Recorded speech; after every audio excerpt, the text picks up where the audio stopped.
Hello, everybody. Welcome back to another episode of Live here on Keystroke Medium. I am Josh Hayes here with Scott Moon and a special co-host there, Walt Robillard, here with Chaos Actual and Jason's personal assistant, the rumored authors of the Galaxy's Edge series. Allegedly. This is, I don't know how many times they've been on the show, but I just went and Google-fied the first time you guys came on for the first talk of Galaxy's Edge 4 years ago. 4 years ago. Time flies. I remember that. Nick was on a stakeout because he was still a PI at that time. And apparently he's chasing somebody now. He's like involved in some kind of high-speed, low-drag vehicle maneuver chase. Fast and the Furious sort of event. So welcome back, Nick and Jason, to the show. And Walt, thanks for hopping on for hosting today. C. Si, senor. And that's Italian for C, by the way. Yeah. That's good. I was wondering.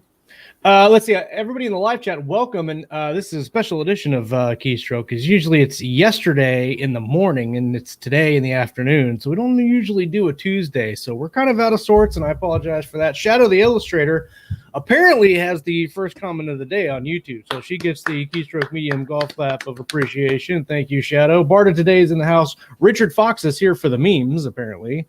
I think that's something we do. Lou is here. Hello, and welcome to the show. Kayleen, hello.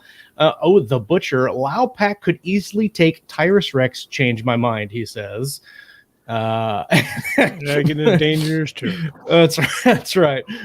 Brendan Shouse is here. Leo Vaccaro is here. Hello and welcome everybody in the live chat.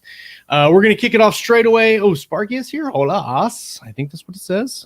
Hello and welcome. We'll kick up with our updates today, Scott. If you want to just kick us off in the right direction. What do you? I was just trying to pull up the live chat. My computer, so I'll come back to that later. Let's try that. Anyway, so I'll be kind of brief since we got like 18 people in the house this afternoon, something like that. At some point in time. Yeah. So lots of writing, burning through about 30,000 words into Orphan Wars #3, which is called Samurai Guns. Samurai Guns got a great book cover. The title makes more sense if you see the book cover. So, and you know some of his sidekick, this creature. I'm about to launch Blue Sun Armada 1 into this month. Very excited about that. It's been my passion project for a couple of years. It's kind of a cleaner, less murderous version of Game of Thrones in space type of thing, with the Battlestar Galactica-ish deal. So good times there. You never go wrong with Battlestar. Oh yeah, no, you really can't. It gives you lots of reason to watch a bunch of it and all the good times. And then I'm wrangling kids, trying to get them involved in stuff, and it's about it on my end. You know, doing the job thing. Trying to figure out when I sleep, which I don't, basically. Spoiler. That's a nappy here and a nappy there. Yeah. My life is a series of 5-minute naps. Good times. What about you, Walt? My life has been a series of 14 to 16-hour shifts where I dictate into my phone running around, and when I wake up after my 15 minutes of sleep, I look at the phone and go, "Oh my God, what the hell did I write?" I know that's true because I message Walt in the middle of the night all the time, and he always answers immediately. Oh yeah, because he's awake as well. Yep, burning that midnight oil. Betcha. Oddly enough, I do that just on a normal day of writing. I open up my stuff and go, "Who the hell wrote this? What is this?" Well, that's because you have kids that act like earrings, like hanging off of you, and be like. The last time I was dictating, I had to yell at my kids to stop doing what they were doing. I was on the Peloton bike in the workout room, and so I transcribed it and I dropped it into my draft, and I'm going through and kind of cleaning it up, and I get to this, "Stop doing that. Stop it. Don't hit your sister. No, take that out of your mouth." And I'm like, well, what is this? Who wrote this? Now, when you're on the bike and dictating, does it ever kind of interpret for you? And, you're getting to this cool scene, and then all of a sudden it says heavy breathing. And then like the scene is like getting really ramped up, and you're getting psyched up, so you're pedaling faster, and it says heavy breathing intensifies. Heavy breathing intensifies. No, but if it did, I would definitely just leave it in the manuscript. You'd have to work that into the story. I would just leave it. That's got to be worked into the story for sure. 100%. Jason, what about you, man? What have you been up to this week? Yeah, I don't really write anymore. I have people that do that for me, but they tell me they're really close to finishing Wayward Galaxy 2, which is good. Nice. But yeah, that's about it. Mainly, I just day trade, investing in a lot of Bitcoin. That's been about it. You got to get on the Doge train. Oh, I already cashed out, brother. This is not financial advice, but I didn't, and so I'm waiting for it to take back up. Yes, well, it all depends on where you got in. I got in at a point where I was very comfortable taking 50 cents. Oh yeah. Hopefully it'll go back up. Nope. Sorry, dude. That's it. I've lost Screw it. you, good buddy. Oh, Your life is over. That's it. Pump and dump. It's over, man. That's right. You had one chance to have a life, and it's gone now. It's gone. Now I'll just have to write books. Yep. Get back to it. What about you, Nick? What have you been up to? Let's see. I'm taking Nicole bikini shopping, but only for the bottoms. True. Then Good getting call. a Thai massage. Gonna eat some sushi. I might look at something I've written, but writing's kind of not my jam anymore. Kind of like I'm the opposite of Jason in responsibility. No, we're jamming on more Galaxy's Edge. We're jamming on more Forgotten Ruin. I've been dropping chapters over on my Substack in the Soda Pop Soldier novel that I'm serializing over there. We're working on a secret project with Amazon with their new subscription service. Basically, any day that you get to do word count instead of actually show up at a real job where people actually work hard and keep this country running is spot on as far as I'm concerned. Indeed. Yep, that's a dream. Indeed. Yeah. And thank you, Scott Moon, for being out there on the front line. We really appreciate that. Appreciate it. It's been interesting lately. So, yeah. I bet. Pro tip: I'd quit while I could if I were you. Yeah, we're working towards it. Yeah. I saw he's on the down. Once they stop appreciating you, especially in writing, and it's something we all need to remember as writers too. It's like it's probably time to go start that roller skate hot dog stand down on Miami Beach. Yeah, For that's sure. the next thing. That's what I'm going to do with my Doge money. See, I missed my chance. I'm just going to have to work. I wanted to get roller skates, and now I'm just completely out of it. Let's see. What have I done this week? As long as you get dolphin shorts to go with that. Oh, I've already got them. I've got like 2 pairs. It's all I wear to the beach on my boat. Isn't that what you guys PT'd in the Air Force in? Yeah, 100%. I hated those shorts. I got rid of them as soon as I could. Let's say the funniest thing about the PT between, I think the difference between when I was in and the Army when I was in was the Army, they do those yellow reflective belts that everybody has to wear.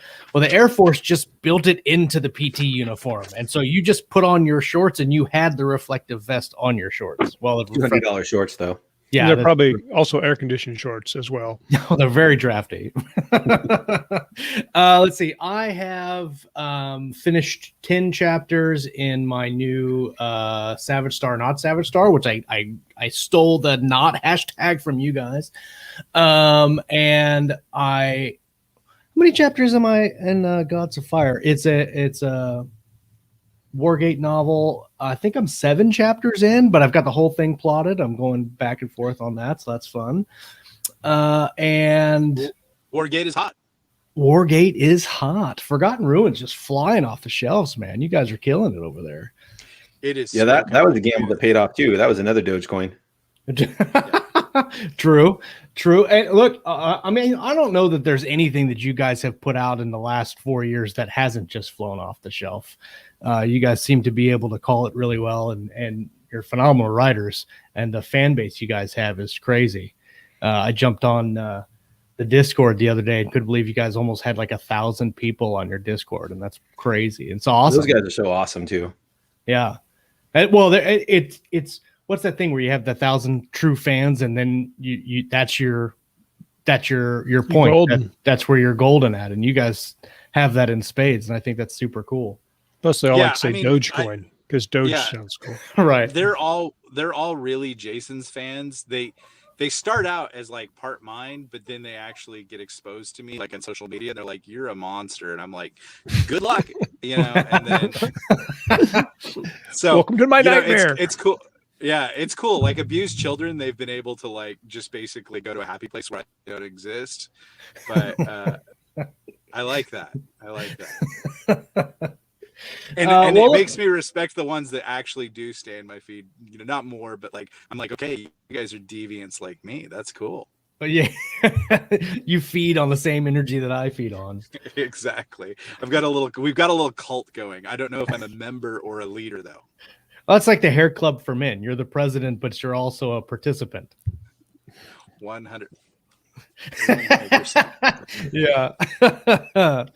Well, let's talk about Galaxy's Edge, guys, because you came on 4 years ago. You hadn't even launched it yet. You were just talking about the idea, and we've had you on several times since. And every time we're talking about Galaxy's Edge in any shape or form, it's always taking it to the next level, always. And you guys, I don't know that since starting the project, I think the only thing you guys didn't do, I'm very broken up about, is the Han Solo gun or whatever, the thing for the like the very first thing if you signed up on what a particular level.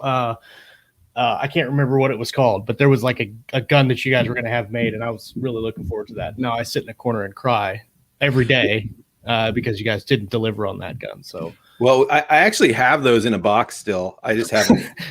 So I'm crying for nothing then. Yeah. Well, you didn't sign up for the high enough level, Josh. I'm sorry. They're packed in crates of Cosmoline in this secret warehouse. Exactly. I was going to say, you didn't get yours?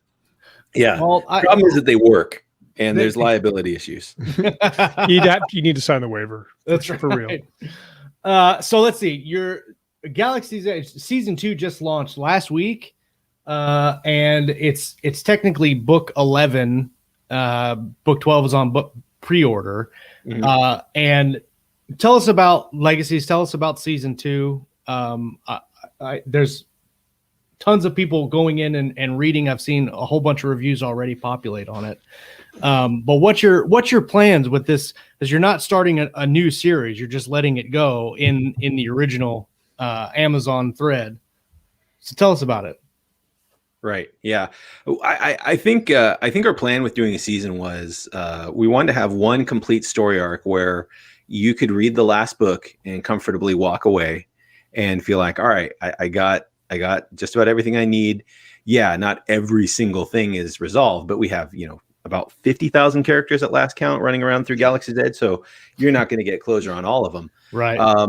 So we knew we wanted to continue it on, but we didn't want to have that sense of you're just never getting around to it. Right. Like, there's those books where it's like, all right, any day now we're going to get back to the plot. Any day now we're going to progress to what we started in book 1.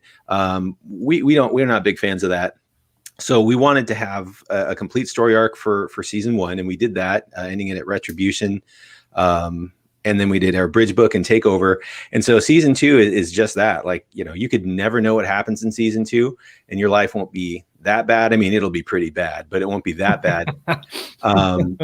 But it's a self-contained story, and when that's done, it'll be the same thing. You'll have a full season with a full conclusion, and if there's a demand and if we have the idea for a season 3, then it'll be the same way with that as well. And what was the thinking behind not splitting the arcs into different, like for instance, having Legacies be a book 1 of its own series? I know you're calling it seasons. Mm-hmm.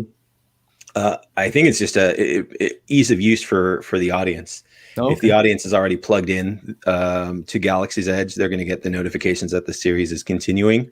So we talked with some other people that had tried to start new series pages with a continuation on the same thing, and it just seemed to add to reader confusion, people not knowing where to start, where to end. So we made the choice to just go ahead and continue it all in there. So anything that deals with that main series line is going to end up in that main Galaxy's Edge thing. So if it ends up, it'll end up at 15 books, I think, by the end of season 2, 15, 16 books. And then if we do a season 3, it'll continue there. And then we save the new pages for the side series that really are separate, like Savage Wars and things like that. That's a really good point, because I struggle with getting into the Star Wars Expanded Universe stuff for years because I just had no idea where to start. It's so confusing. Yeah, exactly. Right. Yeah, you needed to have a guide that brings you on. And we've got a lot of great Legionnaires, great Galaxy's Edge readers that are fantastic in helping people along. But if you don't have someone like that, it can be overwhelming if it's not readily accessible. That's for sure. If you hadn't found the Galaxy's Edge group yet and you found the book on Amazon and you're like, where do I start? This will make it easier. Yeah, exactly. And what are your plans for going forward with? I know you said maybe you'll have a season 2, but what's your benchmark for going forward with the books? You've got 3 other series that you guys are working on right now, or combined, I think maybe even 4 or 5 series that you guys are working on now. Season 1 was 9 books. Season 2, I think, is probably going to be 5 or 6 books by your count. 6 books, yeah. 6 books. So how do you manage all that? That's really 2 questions, Josh. So which one do you want us to answer first? Do the first one first. Good job, Josh. Hey, I stack questions because I'm going to forget about them as they answer. Nick, do you want to tell them what our philosophy is for writing a continued series and how we move on? Mo money. No, it's always like, just like I was, talking about, there's a moment when it's good to leave on a high note.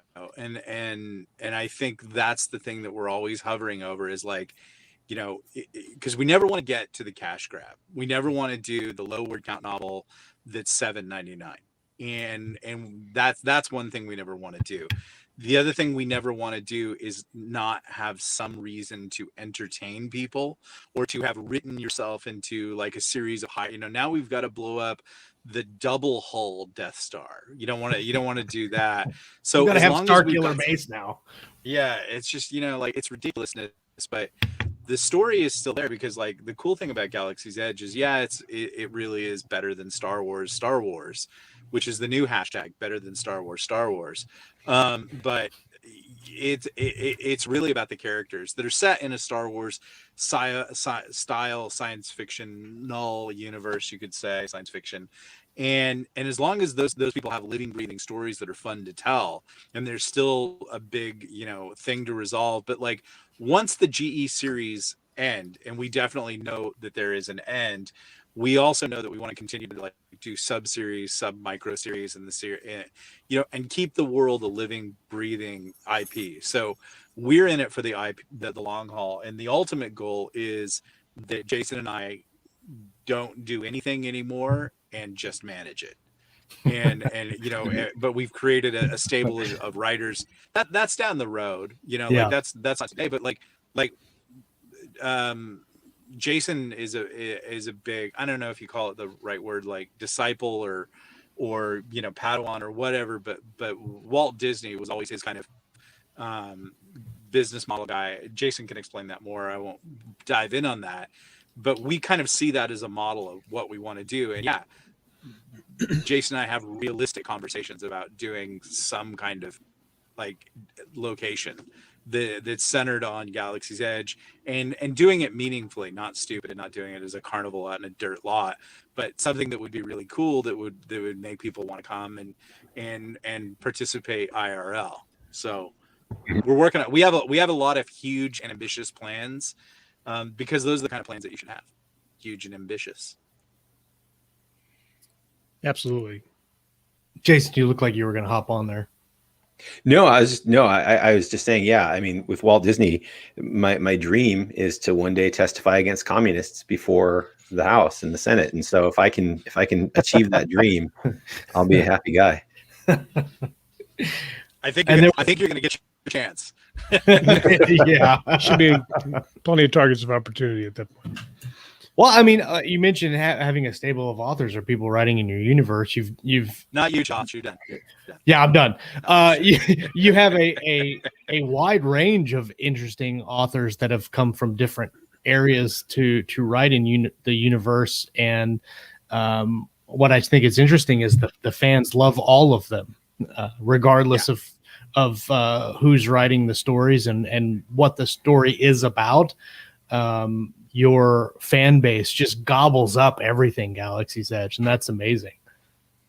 Yeah, that's been the really cool part. Is like, for the most part, like there's some factionalization. Like, people, they definitely love this person or love that person, but I think like, we definitely worked with. We didn't, like, when I first came kind of into Amazon and publishing and everything, way back in the dinosaur days of 2011, like, that was when Kindle Worlds was a thing.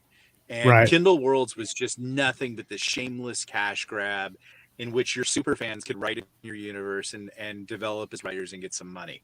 And I don't think a lot of the authors at that time, and watch me just slur everybody with a broad stroke brush. But, Do it. Slur it away. Yeah, just didn't do their best job. And so here's where I'm more prone to do that. Like, great, whatever, don't email me anymore. Jason really stays on people and makes sure that it's canon worthy and that it's acceptable and that it should be in the universe. And we were just talking about it like a few minutes ago, like, the people who actually made it to publication with him, we didn't just like, oh, you'll do, this is a Kindle Worlds thing. There are actually people roaming the world right now who, like, it wasn't good enough, and they've had butthurt about it ever since. Mm-hmm. And it just didn't match up. We will do our best. We will work with you as long as we can think possible. And then sometimes people decide to go another direction, and they think, this is not fitting there. Here's what I think with some people. I think some people found that the story that they started for Galaxy's Edge was something special to them, and they wanted to take it into their universe, and that's perfectly acceptable. And so it was almost kind of like a writing program.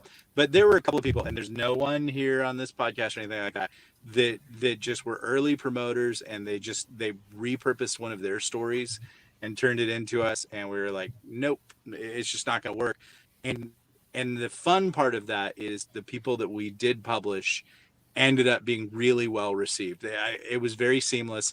There was rarely like, this is not GE, this is not, and you'll get that. I mean, you'll get people trying to figure out what Jason writes and what I write. And it's right.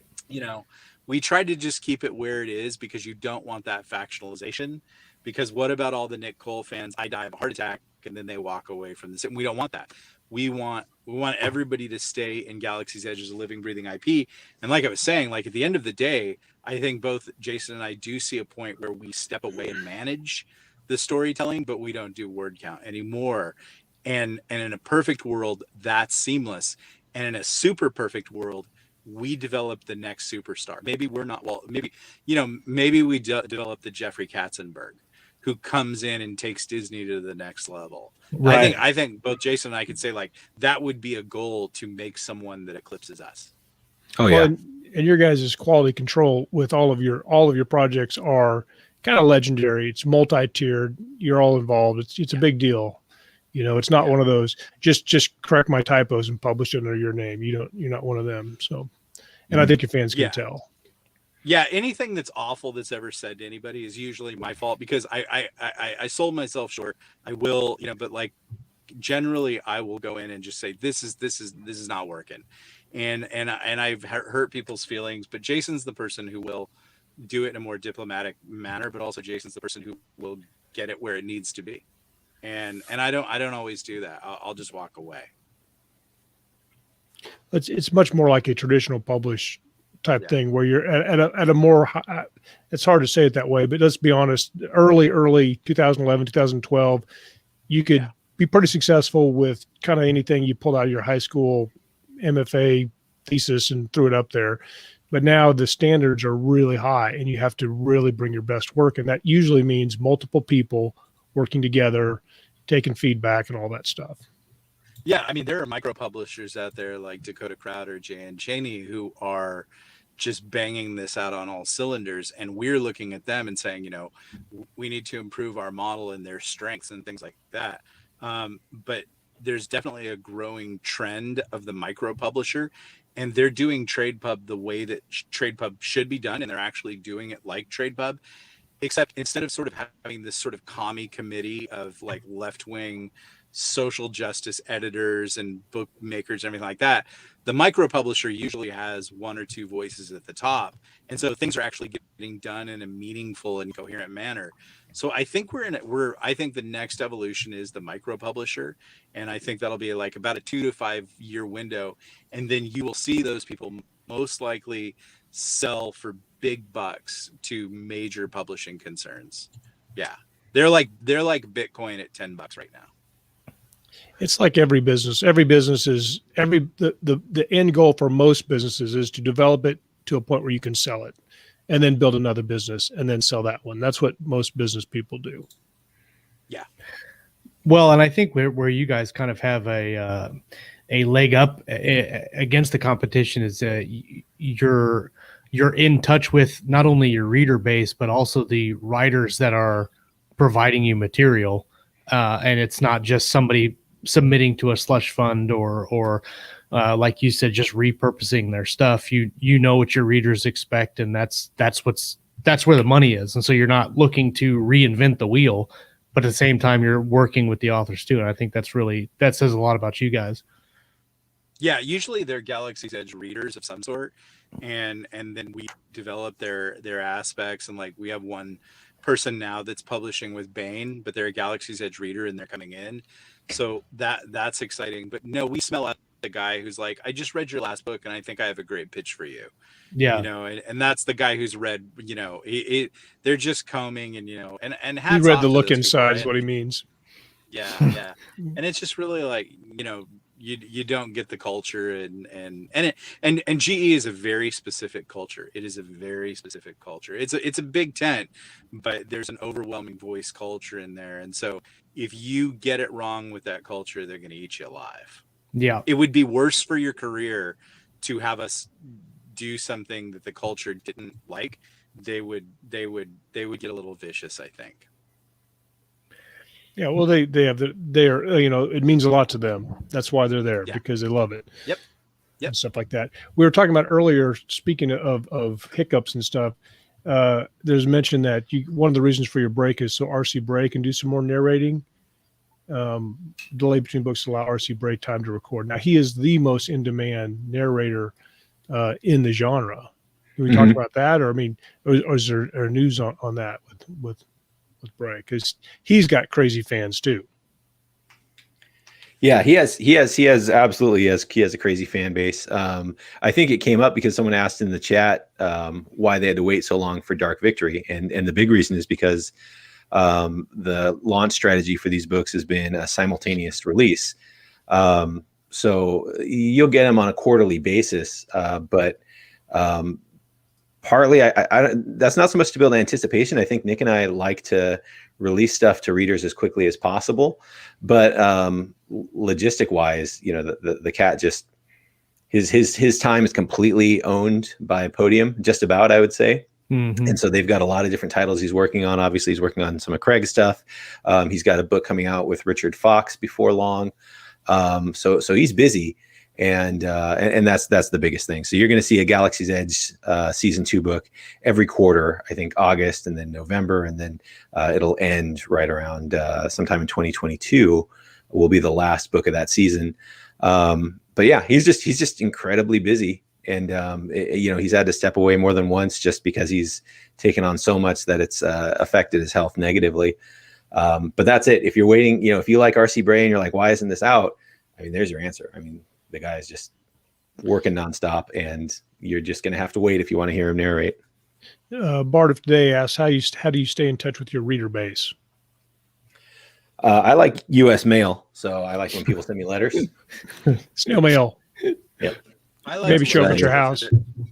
I like to look through their window. I think that's fun late at night. Yeah, it's usually the best way to really get that inside. You hear the scratching on your screen, and you're like, don't worry about it. Just relax. Sometimes your when I phone's go to Starbucks in the morning, I stand a little too close. I'm just get up to the back of their neck and just be like, Tyrus Red. Right. Yeah, when you're looking through the window and their phone's cut out, to make sure you got their complete attention, something like that. Yeah. I think though, like the serious answer is, we take messages from readers the same way we would take messages from each other. Like we kind of see them as partners in all of this. So if a reader reaches out through email or social media or anything like that, for Nick and I, it's the same as if a publisher reached out. Like this is a very important person. They deserve an answer as quickly as we can provide it. I don't know why you look at that anyway. There's always the chance, I guess, you could have so much contact that it just piles up and you can't get to it all. But we get a fair amount of emails and messages, and we do actually get some physical mail at our PO box. We get, fans have made cool things on their 3D printers and send it to us. We've gotten all kinds of stuff, but I think that's just our outlook is, readers are the single most important factor in this. Like they are as important as the writer. And so if a reader's going to take the time out of their day to communicate, we both feel like we're going to take the time back to say something. And I don't think that's, sorry, go ahead, Nick. No, go ahead. You. I was going to say that that it seems like it's a strange mindset, but it's really not. And I don't know if you guys ever listened to Gary Vee at all. He's an entrepreneur. He does a lot of buying and selling, but he talks about keeping the customers that you have instead of like he says don't go out looking for new customers at the expense of the ones that you already have. Yep. And he dedicates time to where he'll do a post on Instagram or something, and he'll say, I'll spend 30 minutes now, just messaging back between his customers and keeping that relationship there, because the relationship ultimately is what sells a lot of stuff. It doesn't matter how good a salesman you are, but if you have a great relationship, then you don't even really need to be a salesman. You just have that relationship already built up. Yeah. When I was at HarperCollins, after my first book, The Old Man in the Wasteland, they said they were having problems, marketing in the face of Amazon and everything like that. And they said they went back to like all the old 70s and 80s, like super sellers like Stephen King and Nora Roberts and, all those people. And they're like, how did you guys grow your list in an age of no internet? And they said they interacted with every email. They wrote back, or a letter. Everybody who wanted to contact with them, they wrote back, and they made it personal, and they developed connections. And what you find with those people is they become your biggest advocates. Those are the people that are buying like the merch. Like, like Galaxy's Edge had one of our biggest merch months ever. Like we do more in merch than a lot of authors, not bragging, but like their monthly sales. And that's because we've created a culture where people can show up and they know that we're accessible and they talk to us, and then they're excited about that because it's a personal connection, and we're excited about them. We know a lot about their lives, and that's why they want to rep a hat or a sticker or have the signed book. And so those things go hand in hand, but they're not the reason for. Like a year ago, and everybody knows I'm kind of a controversial person, and I won't get political, but I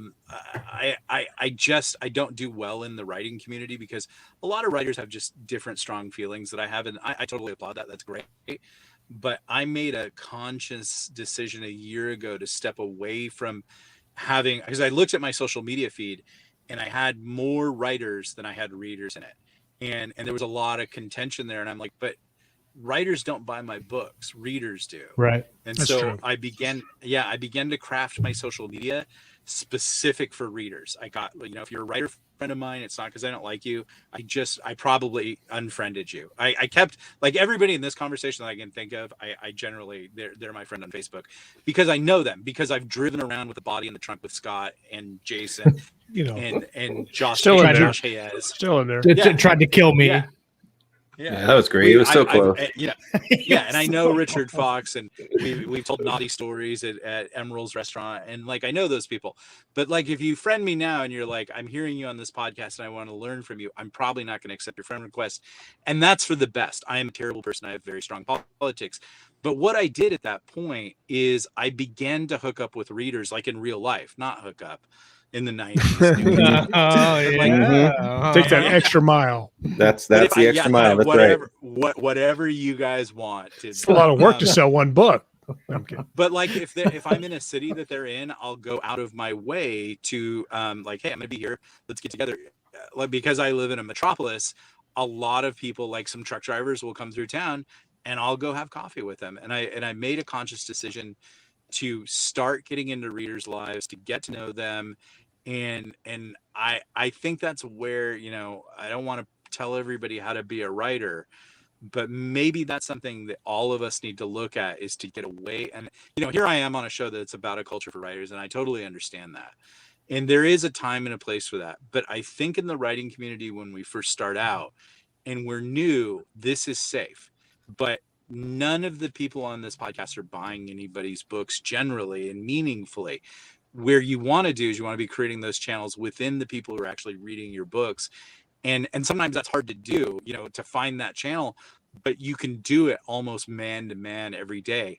And here's where you make the money. If you convert one of your readers today to someone that is a friend, a real live actual friend, they can talk to you on social media.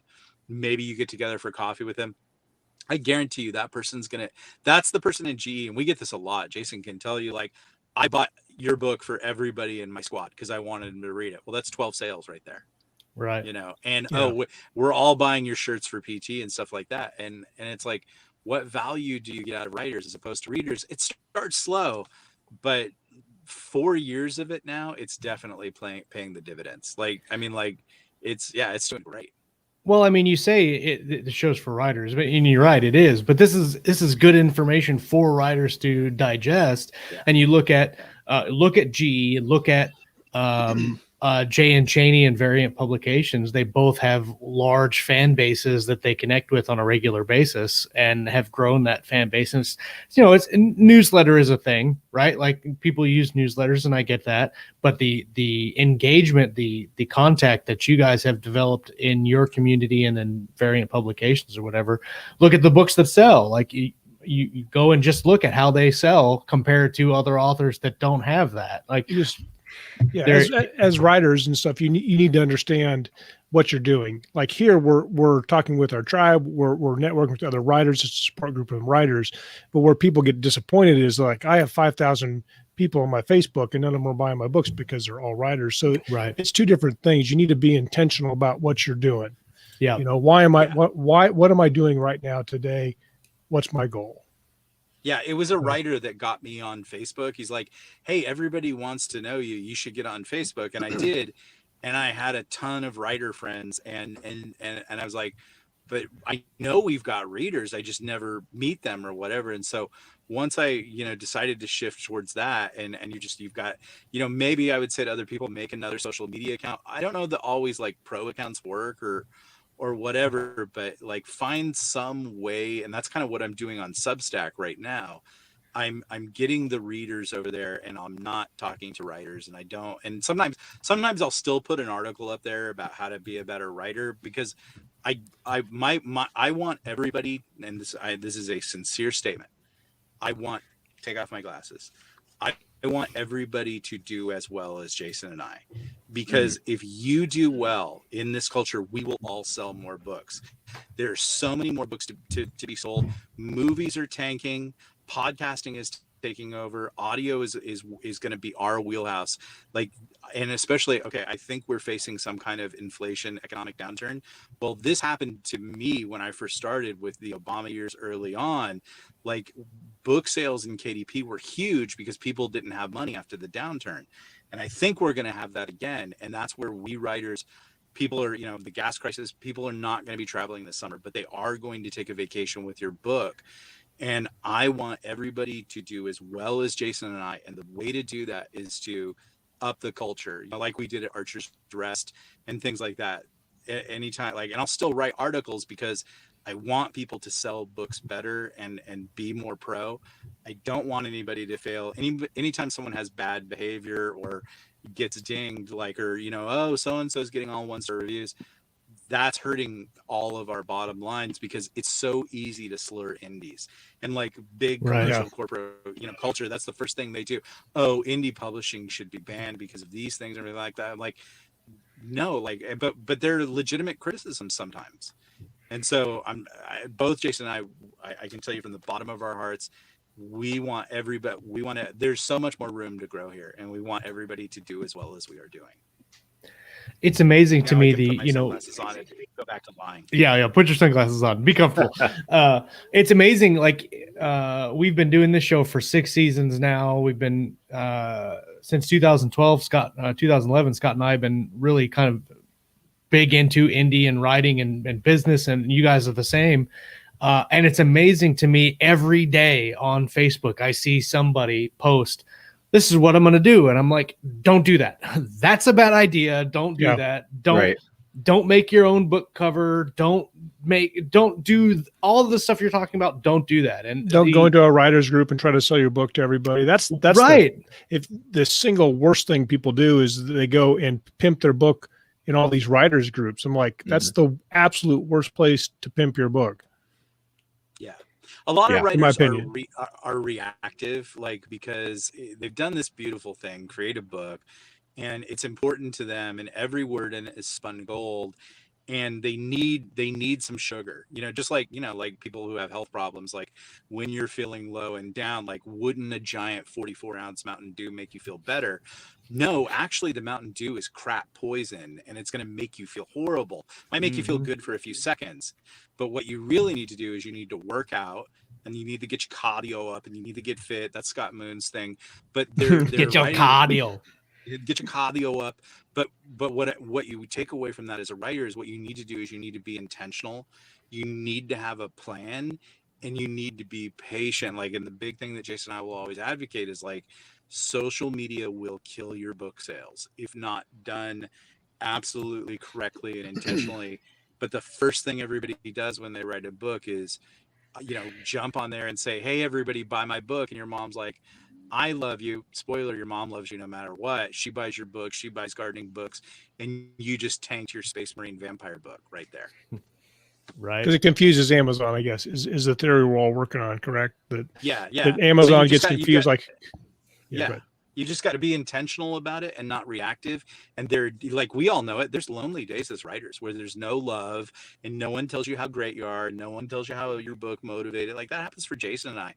But the worst thing you can do is just go looking for some cheap, slutty sales in writers groups. Don't do those things. Have a marketing plan, be intentional. And at the end of the day, consistency and constantly releasing books in a steady, coherent manner, which is what the micro publishers are doing. They're training their audience to show up every day of the, on a certain day of the week or a certain time zone, because you're gonna get some sugar, and then they show up and they get the sugar. I think the patient thing is one of the most important things that people skip out on. I mean, you can learn all the important things to being a writer, writing good words and having a coherent story and all that stuff. But you put out a book and it doesn't sell 1 billion copies and then you quit. I mean, while you were talking, I went back and looked. You both came on. The first time we talked about Galaxy's Edge was February 9th, and you didn't publish the first book until June. But I think even when you were talking about it, then it was already written, because there was still the thing going back and forth between Galaxy's Edge and making that book 2 and kind of doing, like, I think even at the time that we had the interview, Legionnaire was supposed to be a spinoff. Then after everything happened and you guys reorganized, but now it's 2021. And I mean, it's crazy how big it's become, but look at the time that it took to become that big thing. So if you were giving advice to somebody who's just starting out now, because things are a lot different than they were in 2012, 2011, if somebody who's just starting out, they got their writing chops pretty good, what kind of advice would you give them as writers? Do you want to give them advice for writing, Nick? And I can give some advice about what to do after you've finished writing it. Yeah, exactly. I would say the main thing that you can do is write 6 days a week and stay in it and stay on it. And I think the main thing now is to make sure that that book has a road to somewhere. One-off books where you just get them out and you get them done, and then you stand back and you wait for the audience to tell you that you're Andy Weir. That could happen. It's got a 0.0005% chance of happening. But what you could do is make sure that the 6 or 7, 18 people, 40 people that read it have a place to go once you hit, publish on that book, and doing everything right to make sure that book is your best foot forward. And that means like staying in that book and writing, like whether you write 250 words a day or 7,500 words, like I wrote yesterday, stay in there. Well, it was actually more like 5,000, but it felt like 7,500. But, but like you're in it, you're in that story every day. And you're not looking for approval from anybody. You're just continuing to work no matter what, continuing to stack word count, just so that there is a living, breathing somewhere to go. And I think, like, I've written some posts over on my Substack about, how to write a book, but that's already been covered. You can write it. The thing now is don't go to the audience and look to see if they're going to give you permission to write the second book. Just go ahead and give yourself permission, and then give yourself permission to write the third book, and then start publishing. Yeah. That'd be my thing. Yeah, exactly. I think now we've reached a point, and Scott, you talked about this earlier in the show, but we've reached a point where quality matters much more than it used to, right? Like you used to be able 100%. To put a photo bash cover and like go into MS Paint and just kind of freehand draw the title and be like, there we go, and you'd make your money back. Now we're at a point where readers are much more discerning. The appearance, the packaging, the editing, it all needs to go together. So you've got your book. What you need to do, in my opinion, in the environment we have now, with a marketplace that is as saturated as it is, because make no mistake, it's incredibly saturated. Like it's very tough for a new author to get noticed. So what you need to do is make sure that you've got everything in a row to have as good a package as possible. And that means your cover art, that means your editing, that means you've optimized for audio, so that you're ready to go and you can be successful however way your book comes out. I think one of the reasons why Galaxy's Edge was so successful was because we were ready to go relatively. We were writing really fast, but we were ready to go, and the book was written in a way that it would sound good when it was read out loud. Like we were writing with audio in mind way back then, before it had really blown up to the point where it's blown up now. And so then when the audio came on, that was just fuel to the fire. So how do you do that? Well, unfortunately, it means spending money, and you might not have money. If you don't, and you're working on your first book, I would probably point people in the direction of one of the indie publishers that Nick was talking about. And yes, you're going to lose 50%, but I think the risk of losing 50% is made up by having a marketable item to begin with. And then if you get a hit, you can go ahead and do it on your own and go. But the main thing is have a product that looks appetizing to people, and then have all the things set up that you need to have set up to capture that audience. So have your newsletter ready to go, have a website, have a way to capture those readers, and then hold on to them, because Amazon's not necessarily going to do it for you. So if that makes sense, that's what I would say to do. If you can afford to do it on your own, do it on your own. If you can't, partner with somebody, but don't expect them to make it a hit for you. It's like, do you want 50% of $1,000 or 100% of $10? Yeah, that's exactly it. Yeah. And in any case, there's a lot of publishers who will put an editor, will put proofers, will get a nice looking cover for you. But they're probably not going to push your book because their game is quantity, right? Like they are looking to have as many titles out as possible, because if they have 10,000 titles out earning $1 a day, and then they give up half, they're doing pretty good, right? Yeah. Like they're looking for volume. So that's not a bad thing. That's a business model. They'll make your book look bigger. They'll take some of that money, but you just don't expect them to go out and say, I'm going to make you into an author, because the only publishers that can do that are the really big publishers that are going to put a ton of money behind advertising and getting sales from there. So, but yeah, to your point, Scott, that's exactly it. Maybe your book only earns $1,000, but you now have $500. You have a professional looking book. And if you have a mechanism to grab those fans, you have something that you can build on if you can keep rewarding them with quality work, writing things that they want to read. And then the caveat is to make sure you do your due diligence researching your publishers, because there are unfortunately there's a whole industry of people fleecing authors of their money. Yes. 100%. Yeah, and it's not like it really is weird. There, like, I'm so glad there is a fleecing industry, and I absolutely hate it. It's actually like, and I'm not shilling for myself. Go over to my Substack, Nick Cole, look me up on whatever, and I wrote an article about how to publish a book without anybody else. And that is the basic way to do it. You don't need to go be fleeced by somebody or whatever. You can get there. It even tells you how to understand the algorithm a little bit. And that's a good, but the big thing here, and it's like what you guys are doing and what all of us are doing is we all made the decision a long time ago to go all in on this and to be intentional. And there's a new hurdle coming that's really going to separate even this crowd.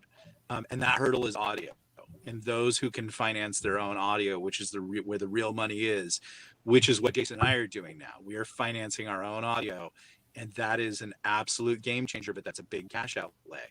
Right. What I see most writers doing is coming in and saying, am I good? Read my book and tell me if I should do this. We've probably said it. You know, I think I said it early on. I'll be honest about it. But we all kind of say those things, and that's not like when I think Jay and Chaney wrote like a post like a month or so ago, and he was talking about like how he pursued it, and that was pretty like aesthetic. Like, I mean, like he went all in on it. Like, I don't know that I've ever heard somebody write like to that level but you know, look at where he's at right now. Like it treat it like not just a business, but like you're going all in, and it's a concept that Jason talks about that he's co-opted me in, letting me share a little bit about it, but it's without permission. And you are like, now that indie publishing is developing some giants and heavyweights, and there's some not nice cultures and everything like that. And what Jason was saying, it's very hard to break through now. And there will be more than enough reasons for you to quit. And sometimes those reasons are sales and things like that. But if you're intentional, if you're all in, I really still do think you give this 3 to 5 years, you could probably replace your income. But is that something you want? Because writing's pretty hard work if you don't love it. If you love it, it's great. But if you suddenly have a hit and you hate what you're doing, and it's like pulling teeth and cutting your skin, this is maybe not for you. And there's a million, like, look at Josh Hayes when he first got out. Like, his life totally fell apart. He was drinking every day on the boat, to strip clubs. He was barely shaved. How many? Like, weren't you like 100 pounds overweight? You know, like you fell apart. Yeah, horrible. Horrible. Josh did great. That Josh is still alive. Like, but that's the hard part about being a writer is it's now up to you. And what's crazy is it did fall apart as soon as I hit the hill where I was wanting to be at, and then it completely fell apart in 2020. But what I was going to say is that something that Jason said, and Scott, you said it too, is, you know, talking about the 50-50, it's not all about the money, but it's also about learning how to actually write well. And there's a lot of people in the industry that pump out a whole bunch of books that don't know how to write well, and they don't know why they aren't making any money off their books. So they have 50 books on Amazon, and they all have like 2 reviews, and they're both from their mom and their brother. But partnering with the micro publishers that you're talking about, or small publishers that are reliable, or that actually do good work, that's a really good way to learn how to write and learn the business. So let's talk. Are you willing to find a writer that's really doing it and say, you be my mentor and I'll pay you what someone should go to college for? Like, that's a lot of money, but I think that there are writers who are legitimate that they'll say, okay, pay me $500 a month and I'll teach you everything I know, or $1,000, pay me tuition and I will teach you this. if that's the road that you want to go down. But my only problem with the micro, like what you guys are saying there, is this.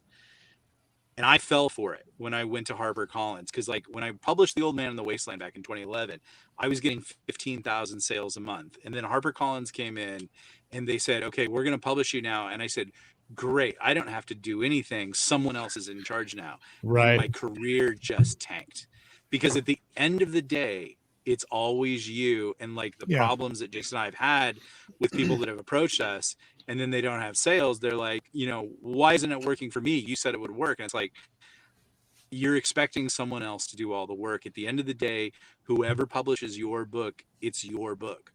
It's hard to write a book, but this in the indie paradigm, it's not. You can't just write the book. You've got to become the IP, the franchise. You've got to do everything. Like I was saying about connecting with readers, and like I know Jason sometimes is up till the middle of the night just doing company business. So it just how far. So those are the things that I would say. But if you're intentional and you treat it like a business and an investment, great. But if you show up hoping to get lucky, I can just tell you right now, you're going to be a failure. So let's talk about what you guys are doing this year, because you mentioned doing one Galaxy's Edge book a quarter, and we are coming to the end of the show. But one Galaxy Edge book a quarter, but you're also doing other things. So what do you have on the horizon, and what do you guys have coming out here next? You just want like a full listing? Just give us the broad strokes. Give us the broad strokes. What Nick and I did with Forgotten Ruin, which is I think 1B to Galaxy's Edge is 1A, was we wanted to have multiple intellectual properties that were their own worlds that people could get into and be fans of. And so far, I mean, that's hitting really well. Forgotten Ruin is something that we control 100%. We're doing, like Nick said, we're doing the audio. We're prepaying for the audio books. We're doing the production.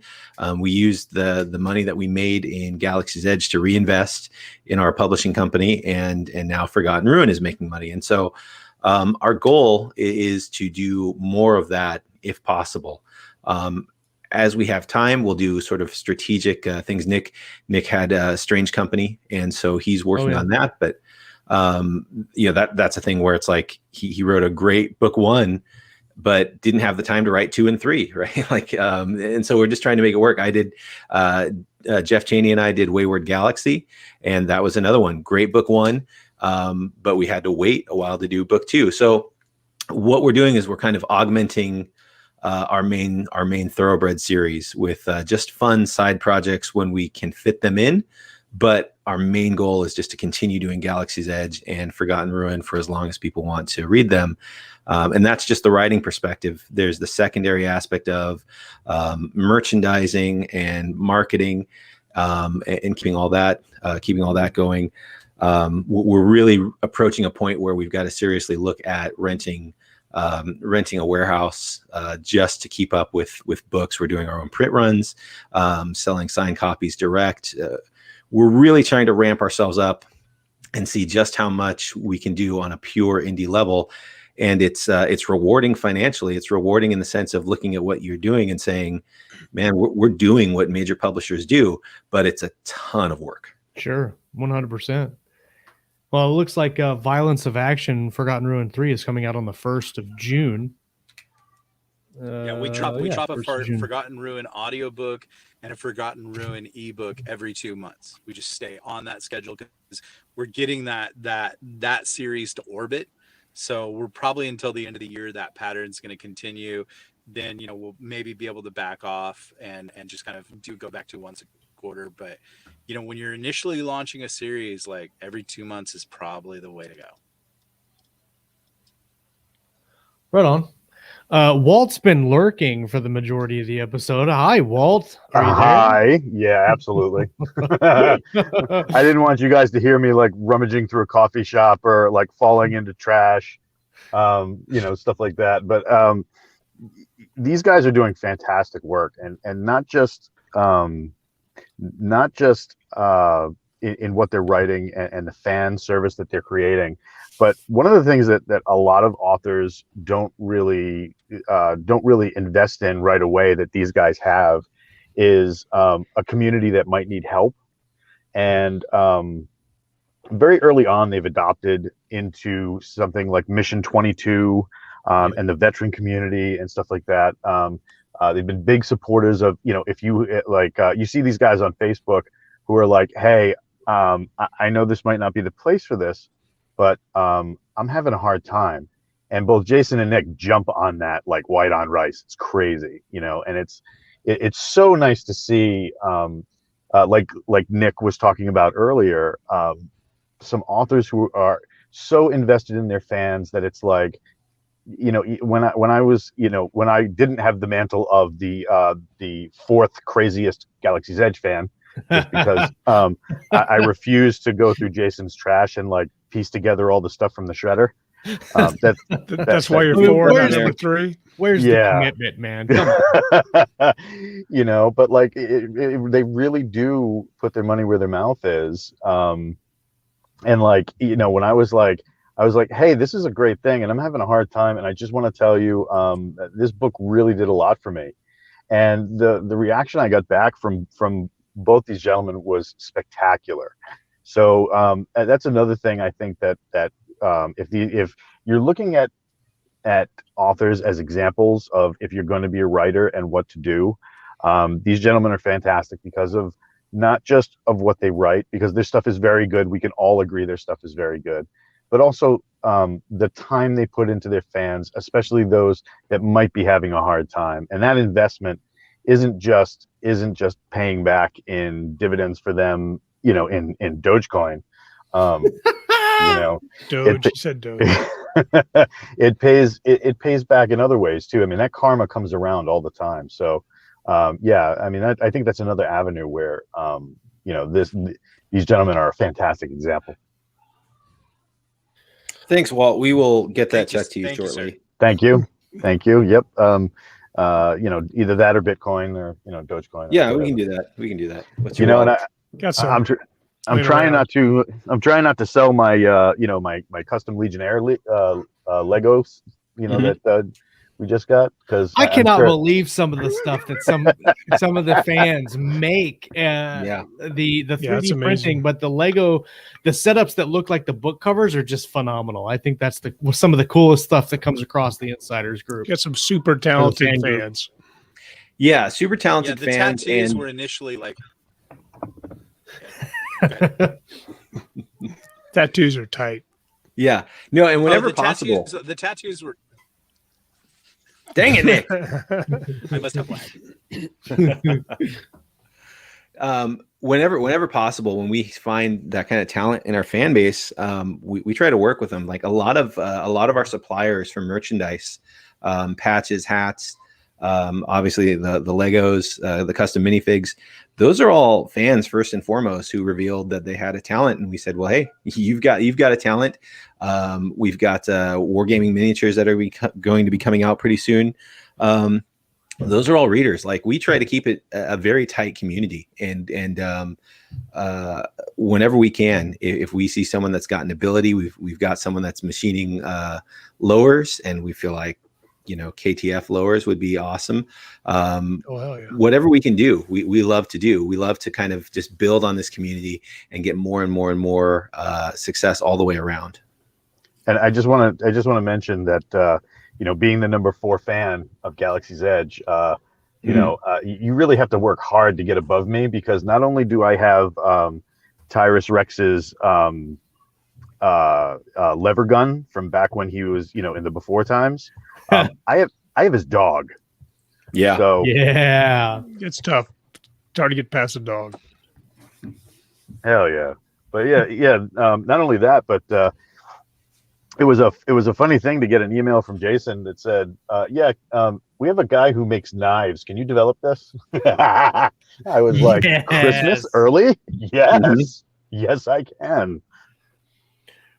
Well, and what I think is cool about you guys, and we'll wrap up here in a second, is there's so many things that you guys do that aren't just writing books that touch people's lives and affect people positively, like you're saying about the 22, Mission 22. Mission 22, and all the different groups that you're involved with. You have the D&D group on Friday that touches a lot of people. Makes a lot of connections that way, live streaming. You have the Galaxy's Edge podcast. Walt, you run that. Hell, you even run the D&D game. I posted links to Legacies and Violence of Action in our live feed, and to the Galaxy's Edge Facebook group in the live feed. Will be in the show notes also. If anything, any one of these people said piqued your interest, please do yourself a favor and go and check out Galaxy's Edge, Forgotten Ruin. The Facebook group is awesome. Let me see if I can find the Discord really quick, because the Discord is got a lot of fun things that happen there from the Galaxy's Edge fan group. But man, it's been an awesome episode. Thank you guys so much for coming on and hanging out with us. It's always a kind of a happy grab bag when you guys get on, because we have no idea what's going to happen when Nick starts patrolling the streets of California. Yeah, we're the same way. We have no idea what's going to happen. Bar in Vegas called the Grab Bag. yeah. Let's go this year. Hopefully, I won't be sick this time. You're gonna get COVID, Josh. There it is. There it is. Why can I not get the link? We'll get the link for the Discord and get it in the show notes. I believe it's discord.com/galaxiesedge.gg. That sounds accurate. Galaxiesedge.gg. Whatever you do, don't go to Galaxy's Edge Hot Guys Waxed. That's a whole Already been there, you know. Oh, yeah, nice. This is what I'm saying. This is a great ending to the show, Nick. Thank you very much. Yeah, let's leave on a high note. That's right. Everybody in the live chat, thank you guys so much for hanging out with us on an off day. We are talking about maybe shifting the schedule around for the show, but we'll have more coming to you here in the next week or so. But always grateful for you guys to come and hang out with us. If you're listening on the audio feed, come and check us out on live on YouTube and Facebook. Hi, Nicole. Cole. Hi. Our rating just went up 400%. All right, everybody. We Great will see show, you guys. next week. Thank you. And we'll talk to everybody next week. Come back, talk about some reading, some writing, and everything in between right here on Keystroke Medium. Peace.